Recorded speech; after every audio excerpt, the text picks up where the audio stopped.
Taimio tātou pesenga. Pesio tātou runga tātou ie. Matai tātou pesenga. Pen masani tātou te amata tātou pese. Tu. Ia mna mie fo ile whaangai mai o lau siufonga. Mo tātou pesenga. Taimenga.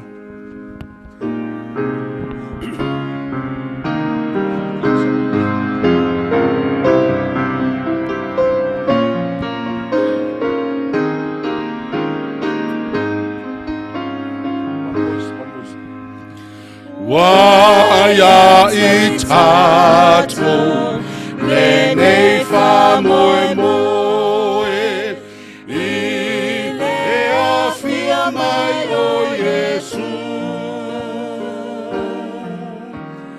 Waia I tātou, lenei wha tua tua, I ana fola nga ole taimi ua iai nei atunu manu tula ia mavala hallelujah no tupu waia I tātou lenei wha moe moe I lea whio mai o Yesu. Peia I se meo tupu. Peia I se meo tupu. Ai se meo tupu o leoti. Whanau noa tangata. Ia I po ua maluru. Ia tātou o leo mau. Tātou o mau leila langi anga sala. Tātou pepese vave al tātou teimi. O nei manatu ia whaasao mo le teimi mo le au nale tua. Au mau I le nei lalo langi anga sala.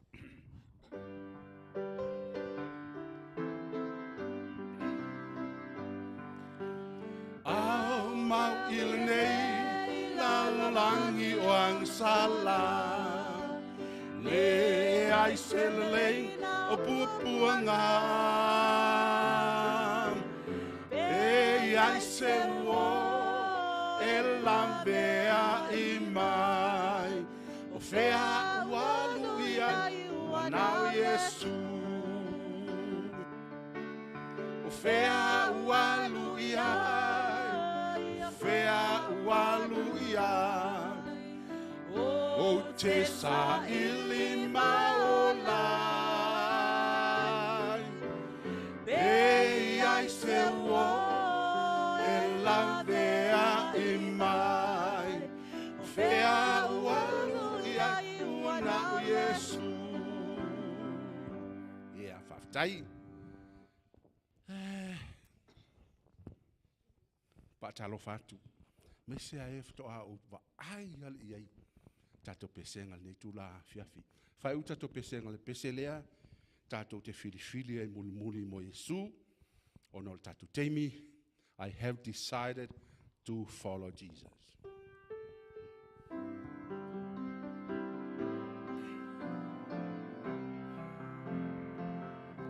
I have decided to follow Jesus.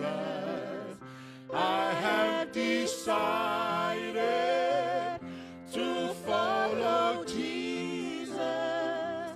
I have decided to follow Jesus. No turning back. No turning back. Ua o fili fili. E muli muli a Yesu. Ua o fili fili. E muli muli a Yesu. Ua o fili fili. E muli muli a Yesu. O te foi tua. Le ai se foi tua. Ia wa lava fa upuna. Tau mawhai lava e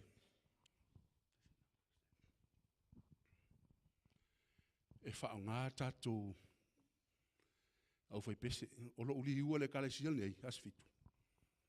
O pesenga. O tele ili ua o se Faiaoga. Au wai pe o lo au wai mai. Sa tupu ai le langone le o loto me pesenga. So se mea lai whai le kalesia tofia o mea o pesenga. Aisa, le angai fia i lo loto. Ta penanga la le ta pena mai pesenga. Tele mana o ai misi. Mea sa tau mawhai e whaonga alwa o tahe au. E ei fo si a hinga wha mo e pepese. O le whiwhinei. O la wha umatatu pesenga il talavo a rematali eni. Upu mo o tau mawhai whaonga la tau. E a vatu e se wha au rau whingalo. A o muli ona wha fofonga i le upu.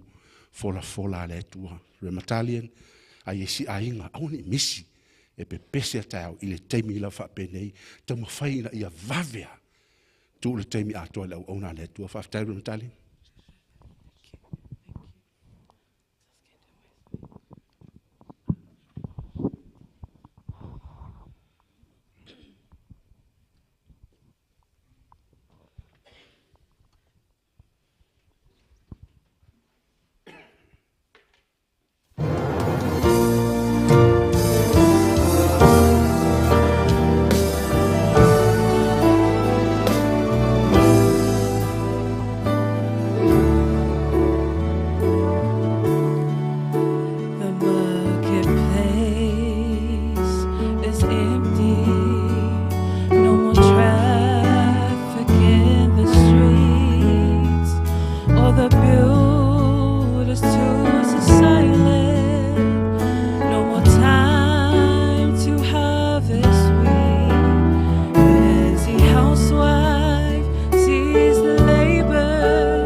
te atu tātou team sa whengai mā tātou pepsenga ne tū la fiafi.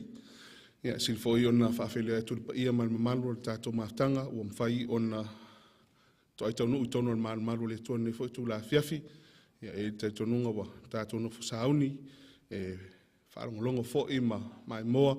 Ia o whetalai le tuan nei fo tū la fiafi ala ia nā fionga pa ia inisi o tau peau mai lunga le ala. Ia tātou talo i le tua ma tātou whaamamoi le tua. Ina ia whātaunu ina mai manuia i tono nei malmalu. Tātou maua se whailo inga whiwhia ne tū la fiafi le ngata fo i lea. Ia o i lātou o lomwhai o na maua mai a tātou whaasalango tu sao i lunga o penga ta whailangi, lunga o tātou YouTube. Ia ato fo i ma le tātou Facebook. Whātalo whātu le pa ia le kālisia mai se tātou whailanga whapitoa mo nei lua vai aso. Whaftai ato mo le taria ina o nanga ne kālisia e tonu o tō maota mo tō lawa. Po whea lava lo e tā pua ima e mai mō mai ai. Sena swinga lai tito tātou po kalame wai ai, i o temi nei o le avatu ai a tātou folfolanga, i a mai se fo o nisi o vaenga e tatau o na si le fia le tātou maftanga, i a so o ilea mafasini matali, tātou launga whapitoa, a mai ale launga, i a mamahe ai lava le tātou po, e le to iei nisi vaenga e whaalavlavina, i o le tātou teimi, i a tu ato le manoa le sunga le whailaunga, ina i a whaamai ai le tātou mta upu i lea po ma lea po. An whamanatu atu ono whaso lima o tātou pespesenga, ono lima, toi 5 minute i le tu lai fitu, i a wina tu edi tātou vaenga ni o tātou forfulanga, mai se nisi o vaenga fi whaalau i loa, i a tālo le tu lai fitu, i antu ina tu do le wanoa, i le wauna le tua, mo sidi matali, i a ona soa toi lea mar tātou upu forfola, i lea fiafi ma lea fiafi, whamoi moi, i a ole anga i atu le tu lai valu, i a politea le titio le tu lai valu, e tau una whaamai ai tātou po kalame i pōta i tasi. Mai vaenga fi whamanatu atu mo i la tau e mana umia se awala, ia po i la tau fo e mana umia le sosoani i tūlanga tau pensini, ia ma tūlanga whapena ini i mwhaina e o mai ma awane i whaalavlaveina lo o mai, i lea po ma lea po, o lo iai ia tamai tai la le lei o lo i tua, le pitu i tua, ia so tai iai mwha i loa, iai lo mana onga, ina i mwhai ona sosoani atu i atu o i lo mana onga, awane e msia tātou ia po umolo toe, o le tātou whame moe, whamanatu atu fōi, e maua tātou whailonga, le ngata o i lātou e a toa lei po e a ngai mai ai, po i lātou fōi le atele po e mwhai o nā siasi mai e tātou mautanga, mau fōi se whailonga pe a whai te vave mai, mo fōi so whailonga e pe a whai e mwhai o na e sauma mai sa wō, sau so siasi longo i luma vaenga leo i luma tātou fōia, ia nei tūranga uma, ia mwhai o na mau ai so whailonga, ia o ni tusi tāua, e so sani lo soifua ma lo olanga whalenganga le ngata i leo ni vanga tuspa ia e manisi lavo tustaua e mawhai ona tu ina atu ta komiti e tawia e fo i lo tautinga e ma lo su mai ma lo tala au mai whaavanoa ino lo teimitaua tātou te mafuta ai e ala i folfola le tua. A whaifo i ai alum whanau a wale popole i a marifitalenga Yesu to maita o mai a tia i tau fo in whapena i tātou a wane i vau i alum whanau lo iai la tau o whapitoa mbol vaenga lea, su mai mai alam whanau.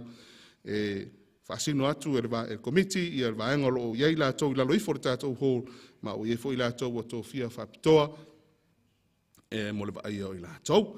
Nā ta fo i leo tātou fisili matali po taitasi, e maua fo i whailonga i la tau, i o le a sili, i a mai la tau fo i la whiololo, i le tali ino tātou sili, i a tonu fo i maua lava se whailonga tu sape le eisi tali sao. Ia o loutou anga mai, ma loutou anga tari tātou siri. Ia tonu ai maua pea ia sou whailonga.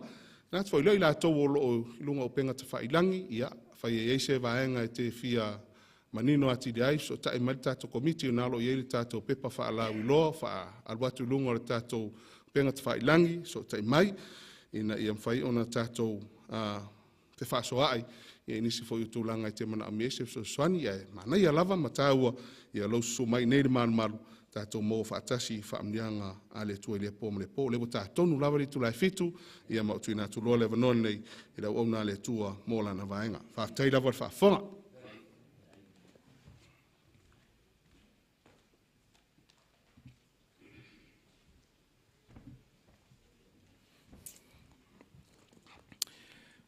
Toi ofa lo whātu ma whātalo whātu i le nei tū la fiafi, tā lofa lava. Ia, a whai e te fia whaatalofa i tangata nei o tafa whaatalofa iai. A whai fo e te le fia whaatalofa iai.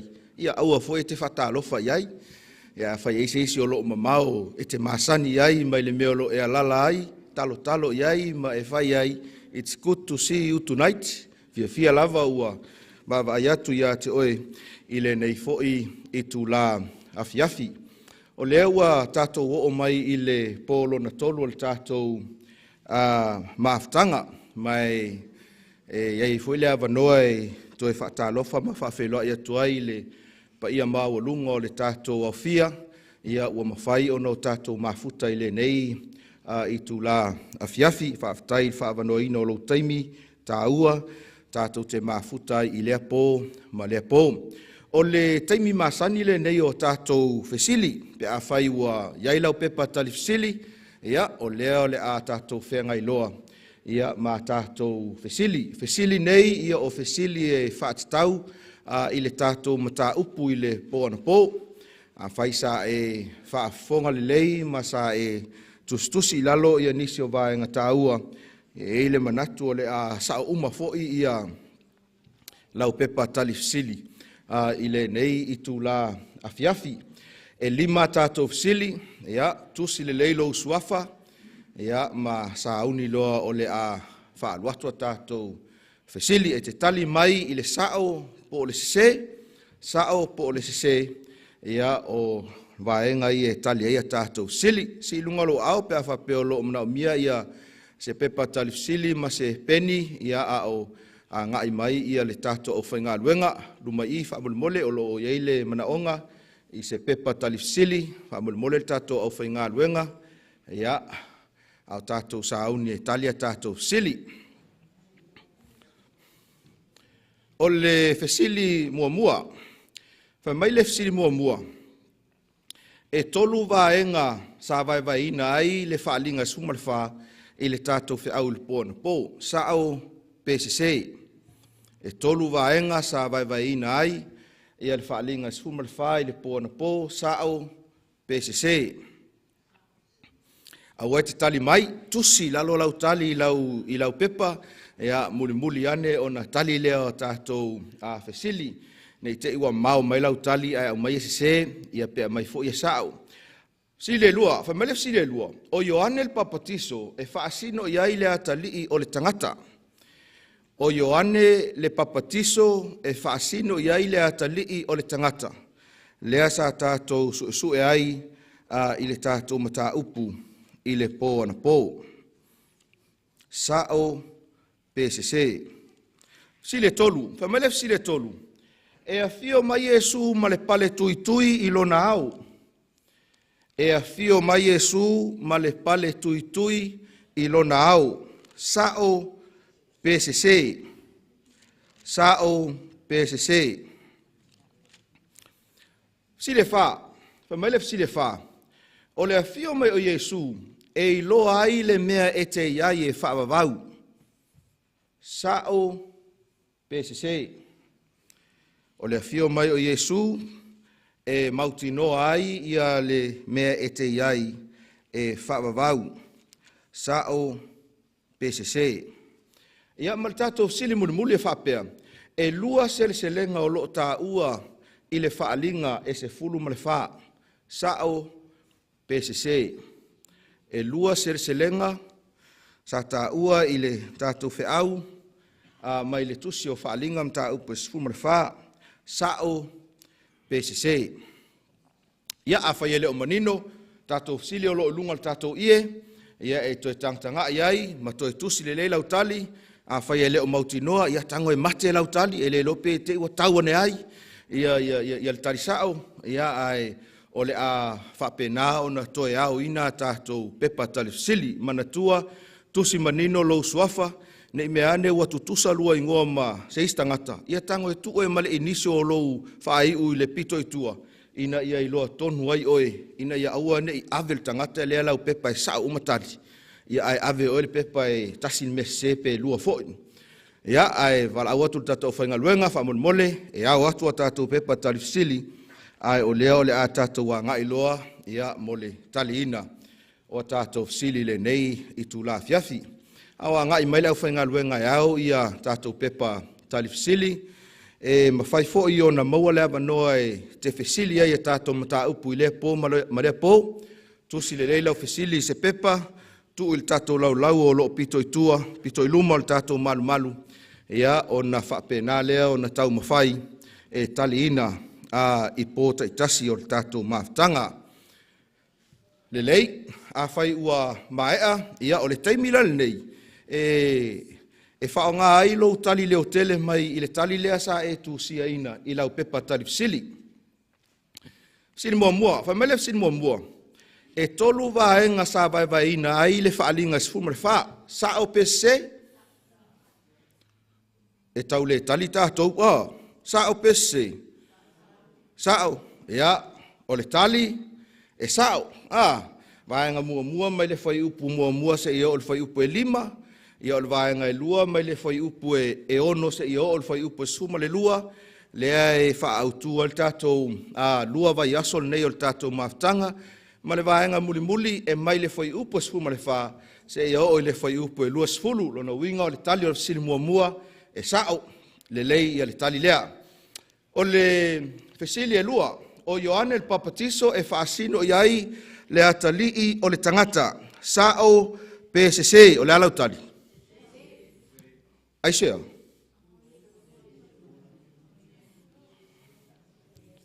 O le tali SC, sao le lei o tau, o le atalii o le tangata whaasino lea ia Yesu, so le o lea langa ko feala umanga po le taimi le tatou mata upu fesili tolu, fa mele fesili tolu. A fio mai Yesu ma le pale tui ilona au, sao PCC.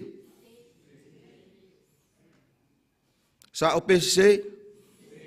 Ya, o le tali o le tatou fesili SC, fa mtalanga le tusi o whaalinga, a fio mai o ia ma le pale alii auro, le o le pale tui, na pale ele whaola ina ua ma liu whaalava au i lungo le sa tauro o na o tātou wangasala, o le taimi e toia fio mai ai, ma le manu malo, ia o le whaamtalanga le tusi o whaalinga, a fio mai ma le pale alii auro. Fesili fai mai le fesili o le fio mai o Yesu, e loa ai le mea e te iai e whaavavau, sao PCC. Sao PCC, ia o le tali o le fisili lea, fai mai, sao, le to iai sau filfilinga e whaia i le taimi lea, po o fea e tatau ona iai, a fio mai Yesu o le mutaanga lea o whai ngā filfilinga, ia mai loa tonu ai, po o fea e te iai e whaavavau. Fisili 5, lua selselenga o lo ta ua le tusi o whaalinga ta upa suma le wha, sao PCC. O le tali o le tātou fisili lea, sao. O le se lenga mua lea. O le saito, lona lua. O le vine, ma lo, whawhetai. Ia si ilunga loa au pia whape sao matali o lau fisili. Whawhetai, tasi, lua, tolu. Ia o ai e whamare afa ia le sao o lana pepa tali fisili.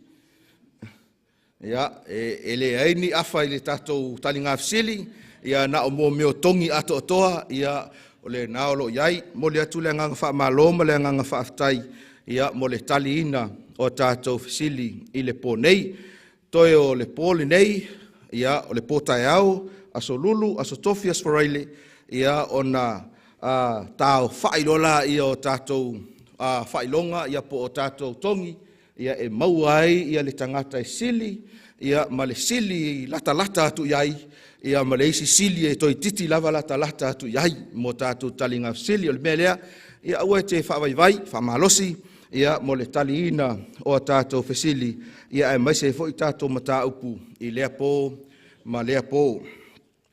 Manatu a ele i amataina i al tātou whaasoa, i le nei tu la afiafi, ia puno nou maitou au o le a usaunia ia le tātou tatalo. Le atua whaaftai ua i umale manuia ia ngā luenga o le nei fo i aso. Le fo i ua mapu mai ia le nei au fia mo mātou tangata i la loifo lo malu. Ia mātou te whaasoa mo mātou whetu whaai ia ua fionga pa ia. Whaaftai nei a wanoa tāua o mātou sauni mātou te whaalongolongo. Mātou whaatangisia le nganga o la ufio ina ia efeso soani mai a te i mātou, whaamanuia ele nei maaftanga, i lo lava suafa pele Yesu o mātou tatalo tuai dei. Amen.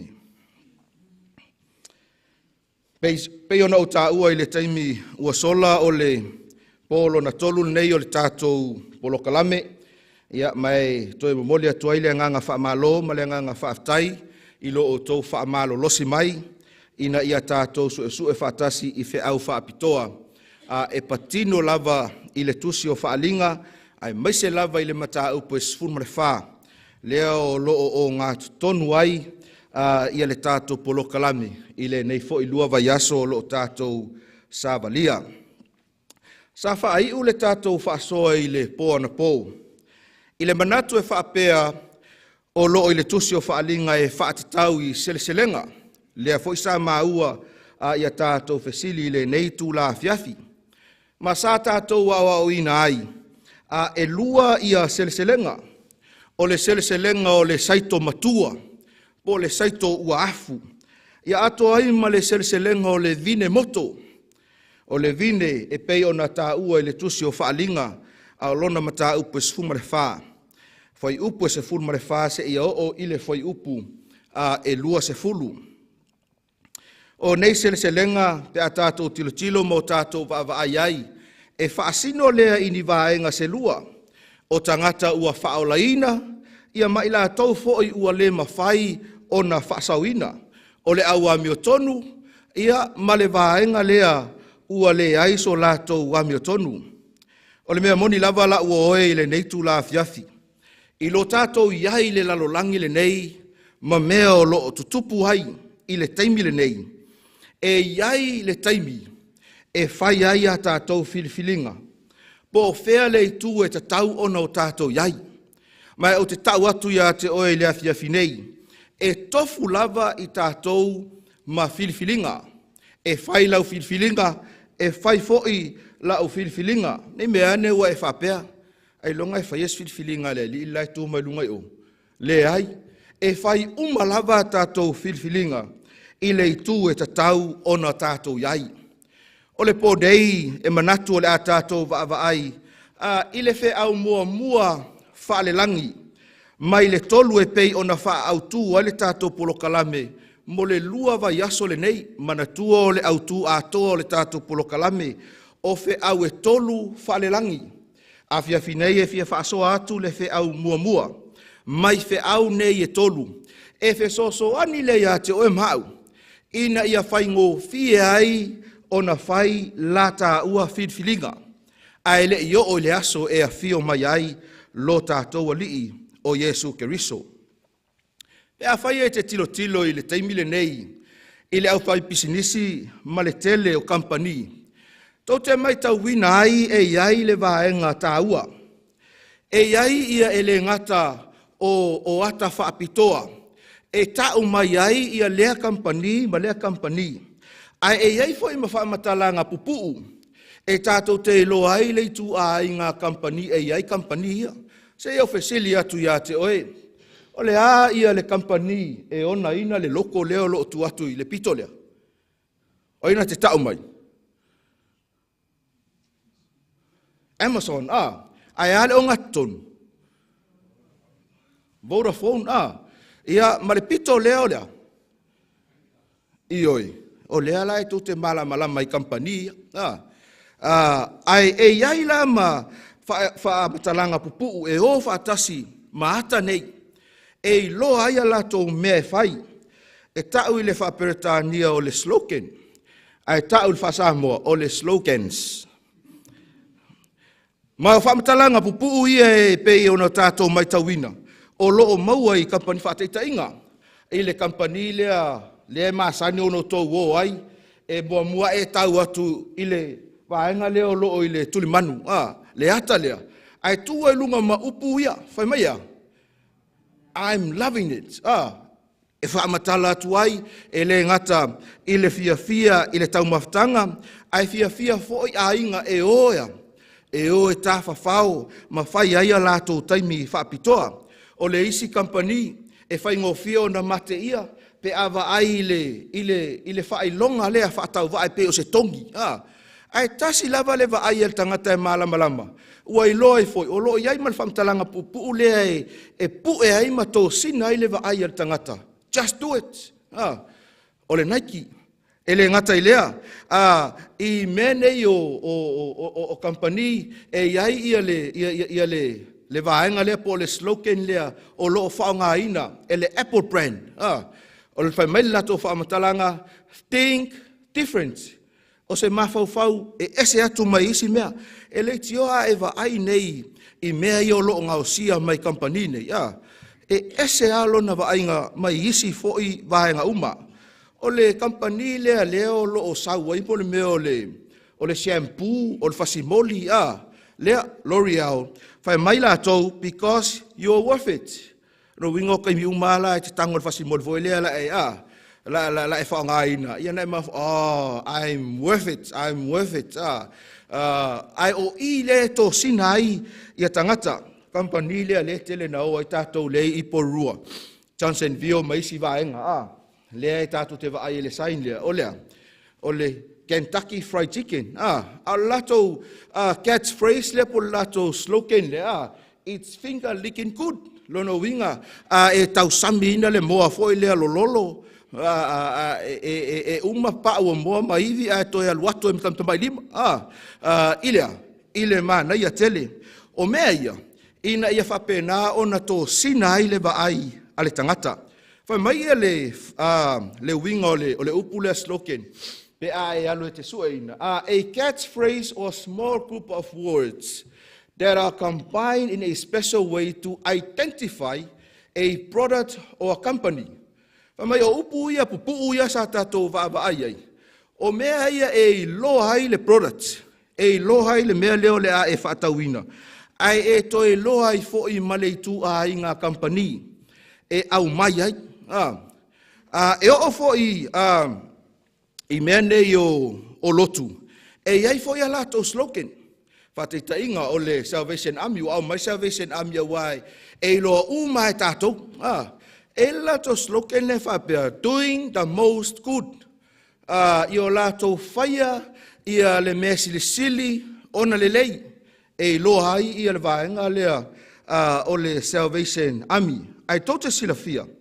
I le taimi o Israelu, sa iai fo ia lato catchphrase, ia po o mea ia o slogan, ai whaamatala ina I le ngangana e Peru o le Shima, sa whapena o nei loha ai tangata Israelu, e te maua lai le te tūnome alo na mata upe ono, a o lona whai upe whai mai ia le whaamatalanga lea o lo I le mau lea, Israelue wha longo maia, o Yehova lo tātou atua, o Yehova e to atasi lava ia, tote sila fia, e whaalua o na ao, e whaalua o na whai e tangata ia le whaamtalanga lea I aso uma, tangata Israelu, e la tō te whaia I le tai au, to e whaia I le afiafi, e repeat I aso uma, ina ia mau I o la tō mawhauwhau, mo la tō loto, Shema Israel, Adonai Elohuno, Adonai Echad, I le ngangana e Peru.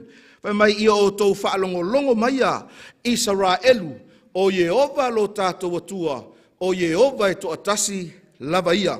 Mai so o se tamaititi, Israelu e soifua mai, I taimi ia, o le mau mua lava lea, po o le vaenga mua lava lea, e ao o na tuu ina atu iai, ma ao, ina ia teu loto yo lato mawhauwhau mo lato loto.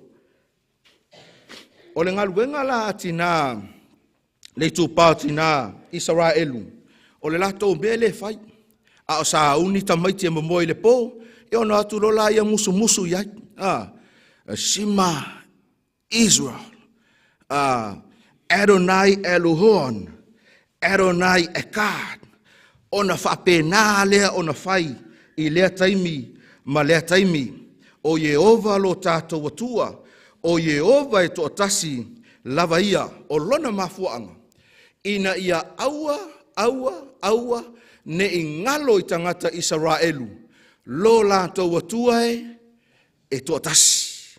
Ina ia aua ne I ngalo I tangata Israelu, e iai le atua e ifo matapuai iai, ma e le ifo ini tupua, e le ifo i se isi lava mea, ai ifo i le atua soifua. Po le a lava la le tele o mea o le olanga le nei, i tangata Israelu, e le mawhai, ona ave e se ai o lato mafau mo lato manatu, i le atua e totasi. Ina ua mae ale tau alona lua lalangi, tau sanga tasi iwa whalima. Sa whapena ona ta ape ai ia tamaiti la iti whanau, ona o le tau mawhailea ina ia whaasauina, mai le tele o le taua ma le whaasioti tangata o tangata iutaia, i lea vai taimi o le taua, ona ave lea ona tuu lea i nofuanga, e iai ia matuoti, e whaalalafia ina, mai o nofuanga nei, o nofuanga kerisiano, e iai foi tangata whaapitoa la tau te waaia. Whamai le tala, ina wa uma ia le taua, ona ngai atu lo lea o tangata iutaia, po tangata Israelu, e tau mawhai ina ia toi au mai ia tamaiti nei e toi whaafoi o la tau ainga, peitai. E o atu ino fuanga ia o loo iai ia tapo sa, ia mai la tau o loo vaia tamaiti. Ua mumusu ia i la tau e toi whaafoi tamaiti. Ono atu leo tangata ia leta ua tuspa ia o tangata rapi, le foi e whapea i tala tuspa ia i le steimia Yesu rapi e whaasino Faiaoga. Ono atu lea mo la tau saili, e whai mai le talia tangata nei, e le aini tamaiti whapea nai to tono le nofoanga nei. Mumuso e toi whaafoi. Ona whai atu leo se tasi o rapi i le tangata lewa aia ia whale e tu oitamaiti. Pe mawhai ona o toi sau le afiafi. Ia whaatanga lola ia. Ma ia, mana ia la. Alu atu lola ia o tangata le afiafi. Taimi foi le ua mumoe ei tamaiti. Ma sa vali to tonu. Ona memu lola ia ile teo nome le ono fai upe wha le asa tātou fai tawina. O le atua, o lo tātou atua e tasi lava ia. Memu ile ngangana e peru. E wha longo atu ia tangata lea. Ua amata ona feala mai tamaiti. Ma o lātou memu mai foi. Ma o lātou wala au mai. Mama, awa o upu ia sa wha amomoe ei lātou e lātou tina. O upu fo ia sa whapena o na whai ia lātou lotu i le tai au. Mai loa ina e leo pe leo mate foi ia le fatu na toto i mafau o nei whanau ma nei tamaiti. Le tato wafia ma le ainga o le atua i le afia finei. E iai mea watu ina mai e le atua ia te i tato ina ia aua lava ne i muta. Aua lava ne i mau ese. O se mea e tau lai haila tātou vaai. O se mea e ao o na teu loto i o tātou fina ngalo mo tātou loto e tau ave pea. Mo le afio mai o Yesu. Mo tangata o le atua i aso le iunga. O le fe aua a ngelu e Tolu. O le lātou tauti nonga lea. Tauti nonga lea i le fatuatua. I le kālesia sofitu o le toia fio mai. Lea o loo mātou iai nei, o le fe au le nei ua avea mafatu, e ao o na whaasoa atu i le lalolangi uma. Mafuanga le nā, e le mawhai ai o na tu ua ia fe au a ngelu e Tolu. Lea o loo i le tusi o whaalinga a o lona mata upu e se fulu marewha. O nisi taimi la uoe, e whainga tā ai o na talia ia fe au ia. I le whaalinga mta upe suma le whawhai upe ono se i o le whai upe suma le lua. E whainga tai ono tātou talia. Ai o fe au ia ua tuina mai e le atua. Mo le lalolangi a toa i taimi maaso muli o le soifuanga ma le olanga. Manatu i le afiafi nei. Se o tātou o lava i le fe au lea. Whaalinga mta upe suma le whai upe ono. Se i o le whai upe suma le lua. Se o tātou whai tau whaatasi. I whamatalanga nei al tuspa ia o loo lunga tātou i whaitau.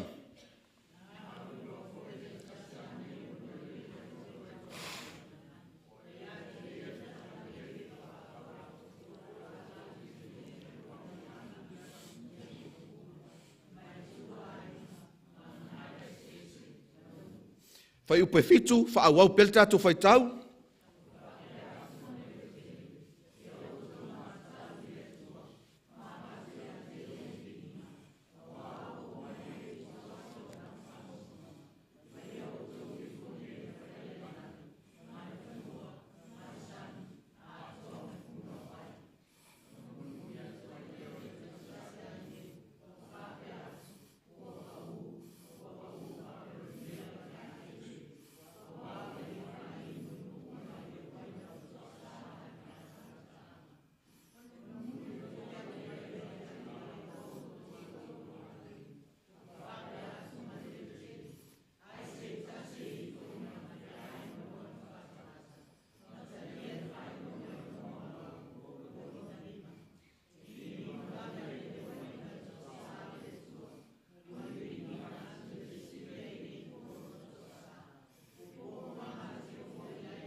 Awa e te mitia ia pōlo o tutoe a maise ia taimi whaapitoa o lo tolu tātou mawtanga.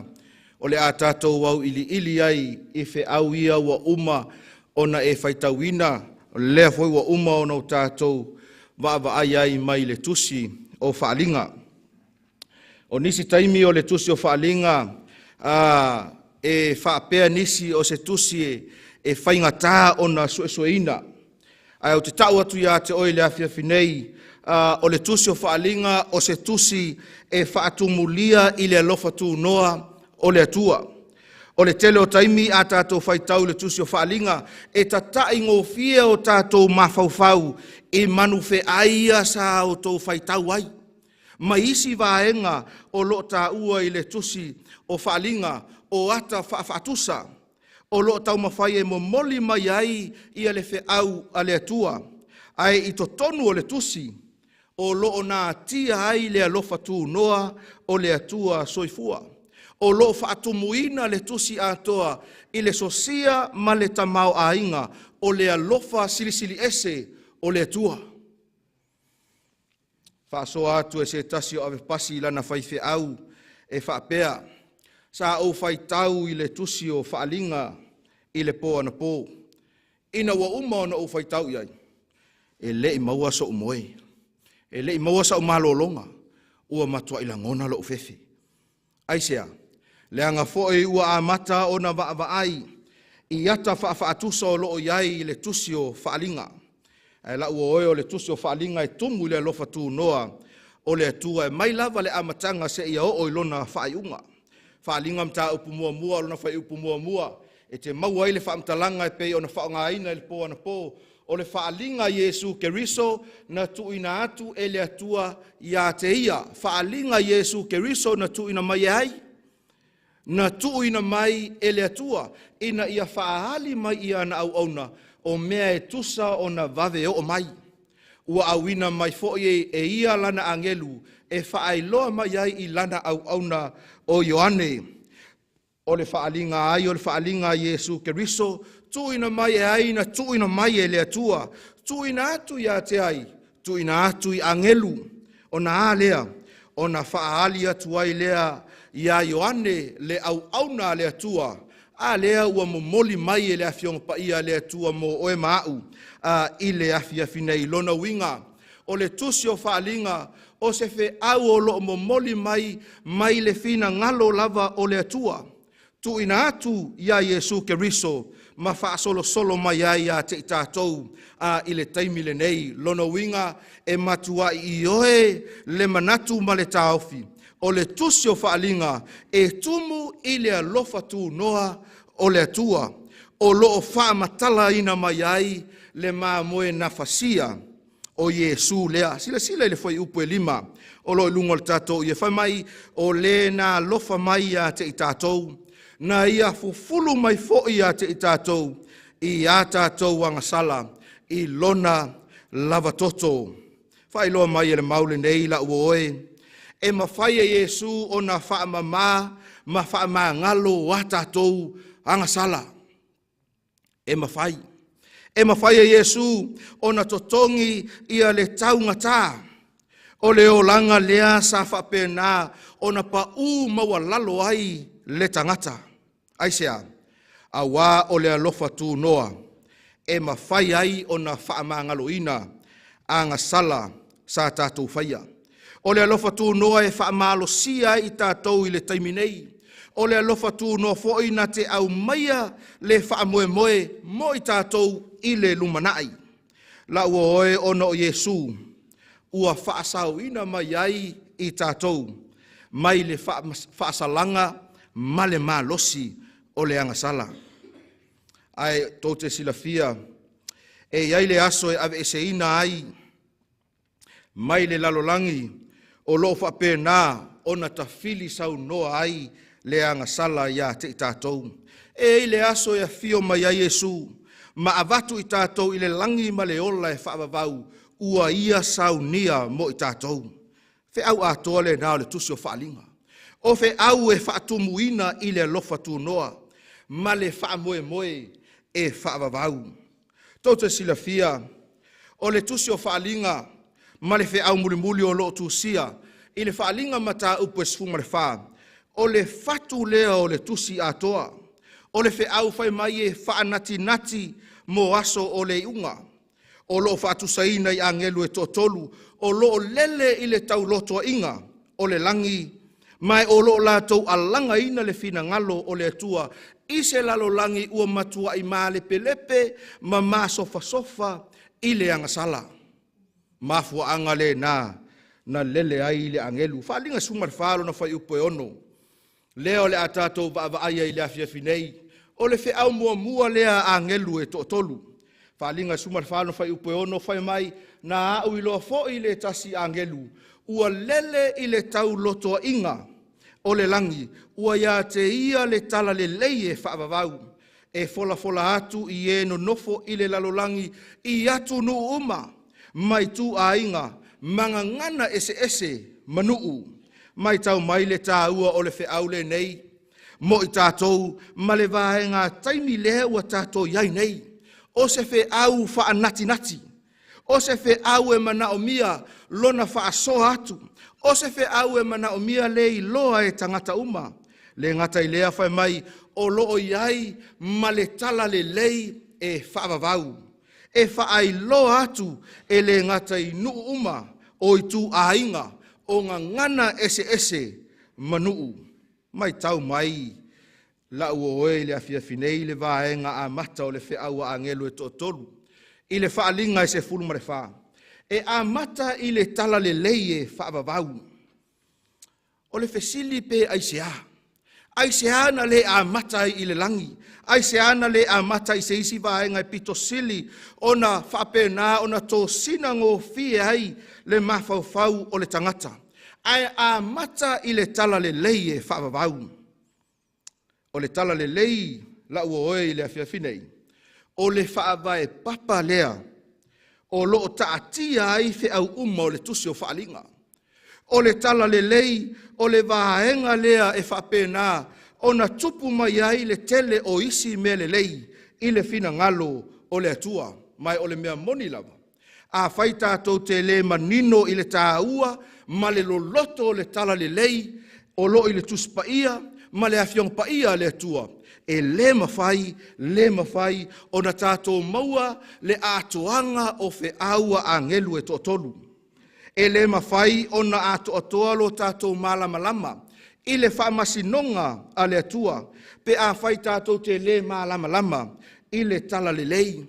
Pe a whai tātou te le manino, i le tala le lei a le atua, lea o loo a langa ina e angelu. E le mawhai ono tātou malama, i le Feau o loo muli mai i le angelu lona lua, pe a whai le manino ia te i tātou le tala le lei, o loo whailo mai i le angelu mua.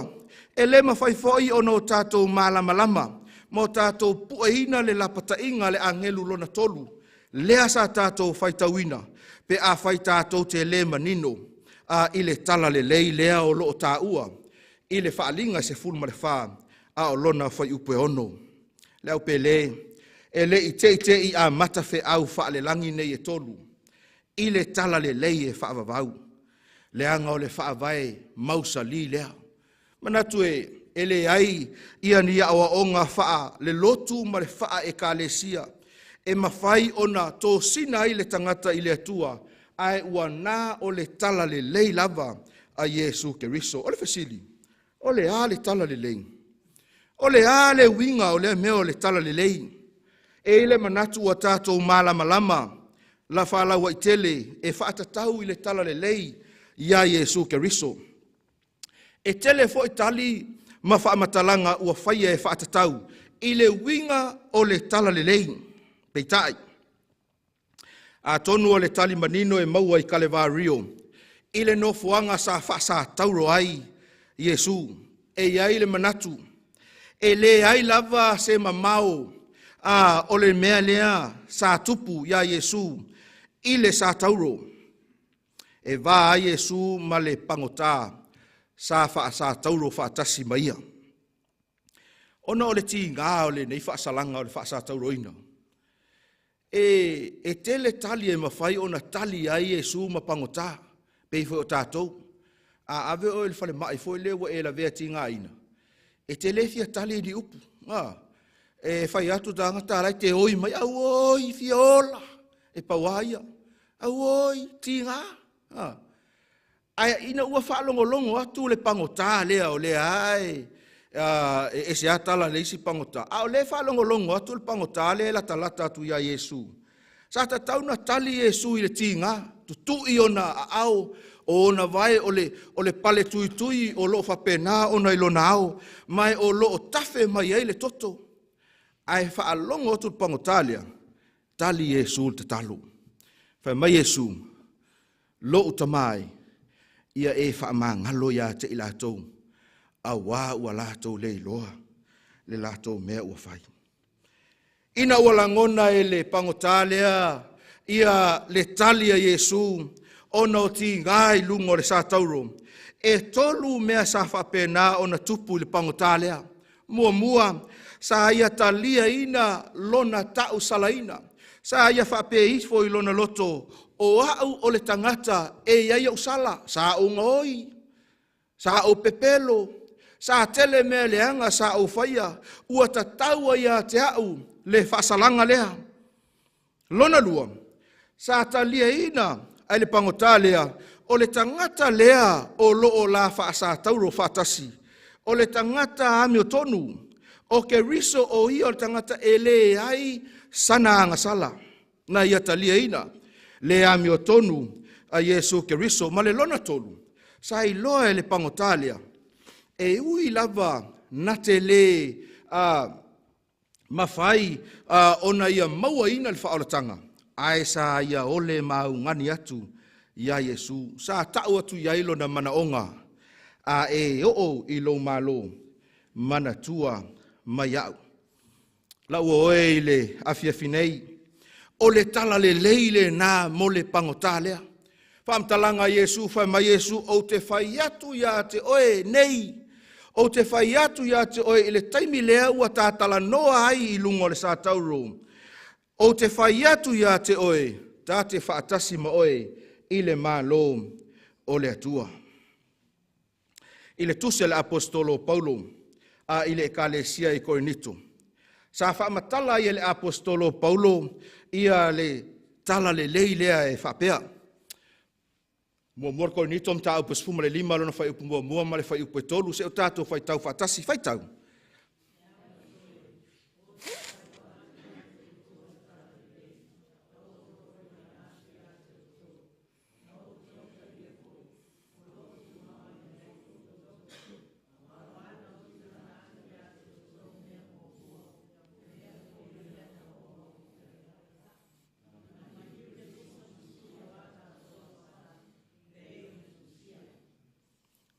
Fai upe wha, fai tau. Na tanu foi o ia, ma toe tu mai i le aso tolu, pei o upu, ua i tusi. Ioi, malama lama le leile apostolo Paulo fai mai a ia, o te whaai loa atu ia te oe le tala le lei o le fesili o le a le tala le lei e malama lama i le apostolo Paulo fai mai o le tala le lei leo lea sa ia folofolaina. O le tala le leile sa talia e le toatele o tangata.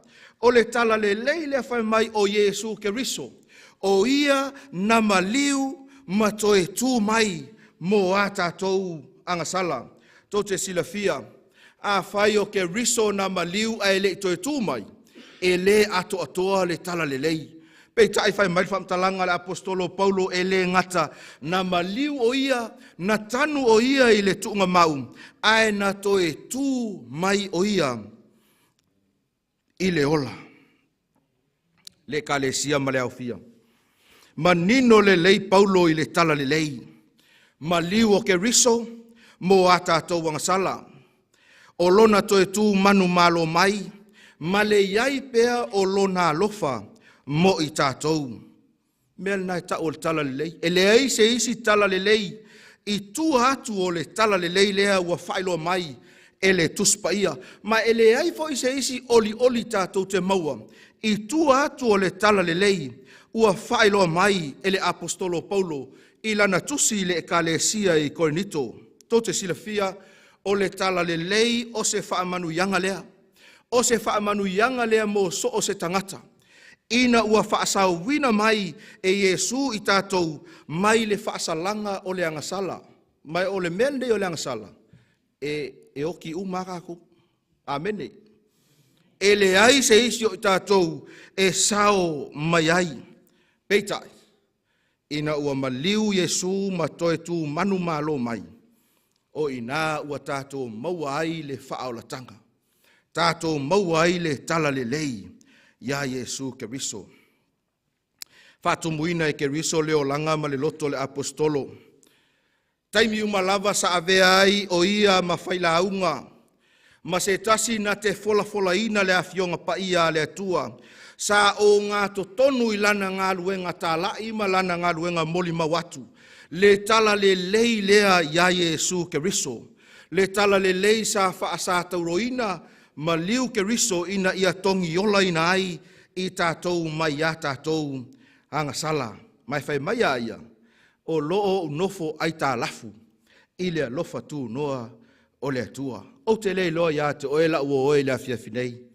Ai ma whai o na o whaapeis fo lea fiafinei e pei o na alanga ai le apostolo Paulo o au le isi tangata e nofo ai tā lafu i lea lofa tū noa o lea tua. Lea lofa tū noa e le tatau ona o mauaina, a o le nei ua tatala mai e Yesu, lea wanoa mo i tātou uma. Whai mai whaamtalanga le Roma ma tā upe tolu, a o lona whai upe luas ful ma le tolu, ma le luas ful ma le wha, a wā ua ngā sala tangata umalava, ma ua le o i le vi inga mai le tua. Ua ta ua mio tonu ina fua i lona lofa tū noa, i le tongi ola, ya Keriso Yesu. Oisoli.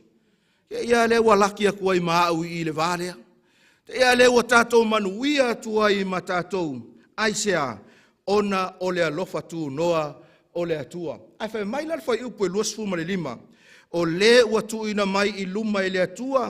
O le e fina ngalo mali ai le whaatua tua i lona toto. Ina ia whaali tino ina mai lana amio tonu. I le leta uia o angasala ua mawai. I le whaapalepale o le atua. Se tala i nā le lei. O se tala le lei i nā wha malia i nā ai, lo fina ngalo mo tātou loto. Le tala le lei, ia Yesu Keriso. Mai tau mai mea nei e tolu. Mai mau sa tātou whaitauina i tusinga le apostolo Paulo.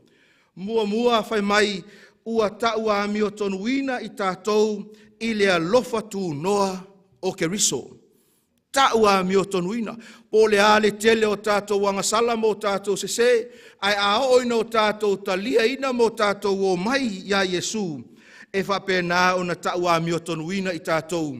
I le alofa tū noa o le atua. Lua.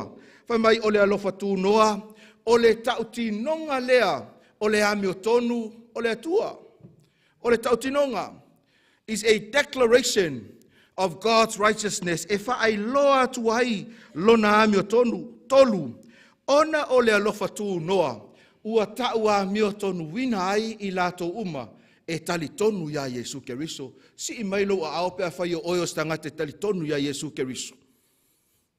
A whai e tātou te tali tonu ya te ia, ua taua amio tonu wina I tātou, e le alofa tū noa o Yesu Keriso. O se tala fia lea mo I tātou, o te lelo ia te oe, o se me wha fia inai lo loto, ua ngalo atoa o uleanga mo o whaale tonu, ai ua avea o se tasi, ua taua mio tonuina, I le alofa tū noa o Yesu Keriso. Whai mai whamtalanga le tusi o Roma, e lima lona whai upu e ono, se I o whai upu e walu, se o tātou whai tau whaatasi wha amore more whai tau.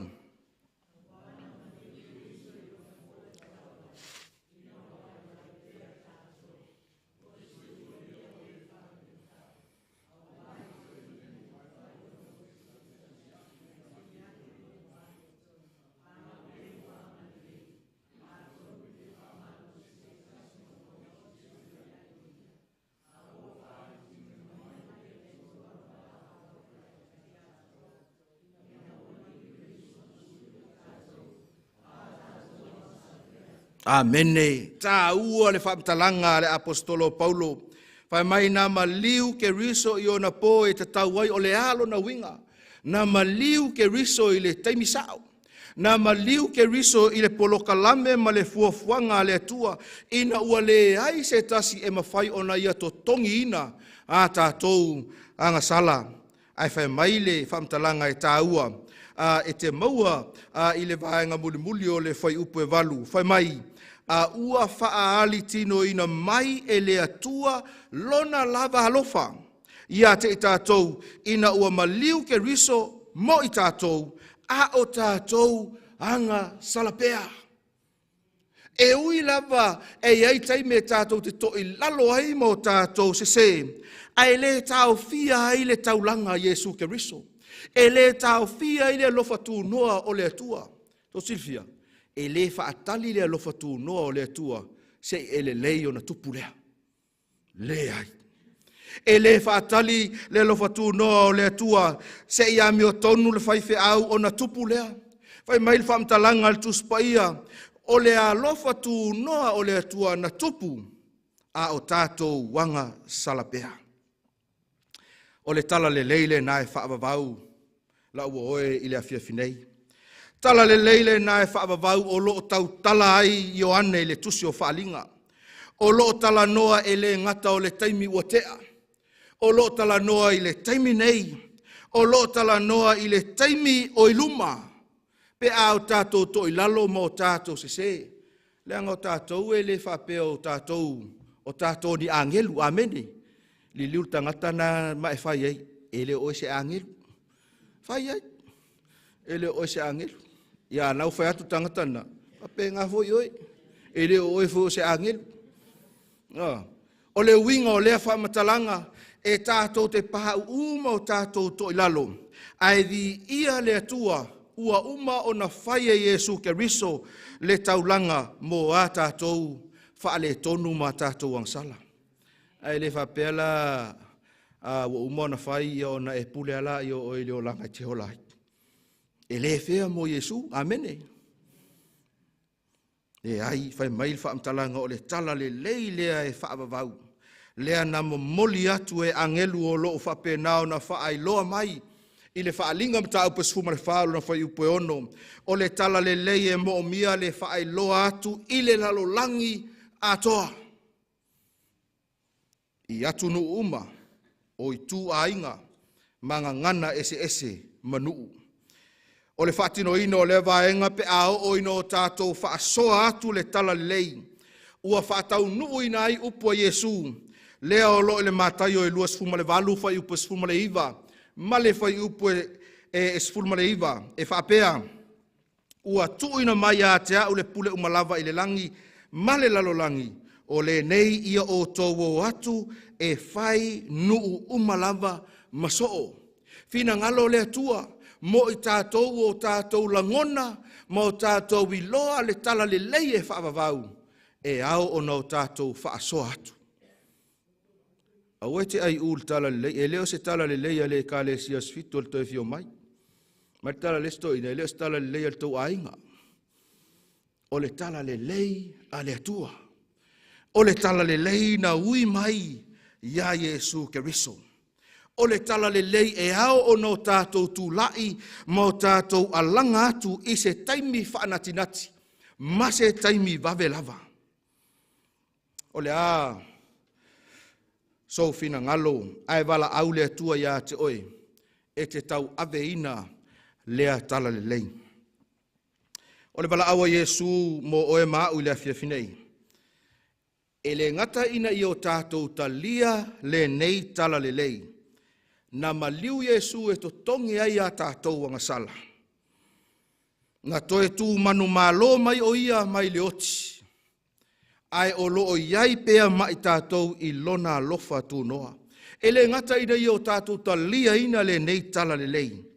Ai au foi o no tātou ave ina ma whaasoa atu le fe au o le tala le lei a le atua. Ina ua whaalongo se tasi o tamama tua lava. Taimi mua e whaatatau i le tala le lei a Iesu Keriso. Na punou i lalo mau ulona mua ulu whai mai oi ta fefe e. O na soso atu leo le se li ima whai atu e. O lani mau kupu. O ukei oe. A whai mai tala le toi ina leo. Mai maa uepe ana o i loa le tala lei lea i taimi o tala vau. Ma nato le toi ina leo. Ua leo toi ao ngā ia. Mo le tala le lei a lea tua. Le ai. O le tala le leia le atua, mo i tātou i le taimi le neia o tātou maua le avanoa. Pela i titi tala vau matua po le alava le itu a inga tūlanga ua iailo tātou soifua, e talia i tātou i le alofa tū noa o le atua. E talia i tātou i le alofa tū noa o le atua, e whaailoa mai ai e le atua manuia o loo mulimuli mai. Manuia i lea. Manuia i le langi ma le ola e whaavavau. Manuia i le lona toia fio mai. Manuia pe ao o ina fio mai o ia. O le a toeva aia ai o tātou a inga o ena mo moe i le tunga mau. Aua umono lātou talia ina Iesu e a vea ma lii ma whaola. Na ua oe le a fiafinei. E leo toe ma mao. E leo toe umi.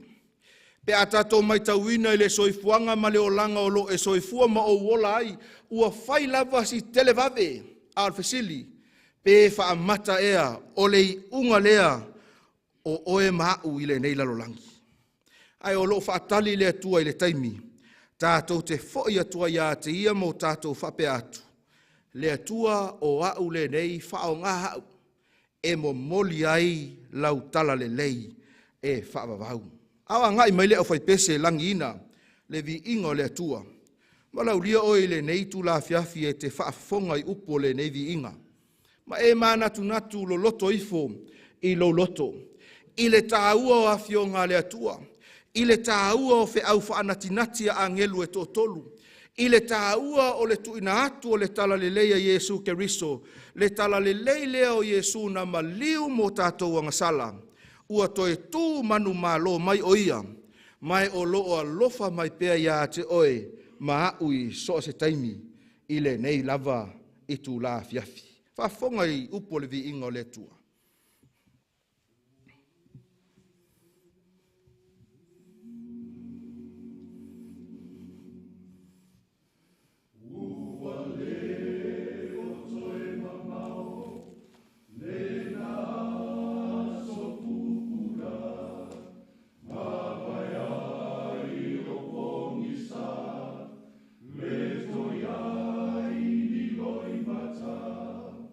Ile nu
Tala leil na e whaavavau, na whaia e lou whaola, ma ia tongi ola ina ai i tā ua, lea ua tā maua ai, lea lofa tū noa, o lea tua i lea fia finei.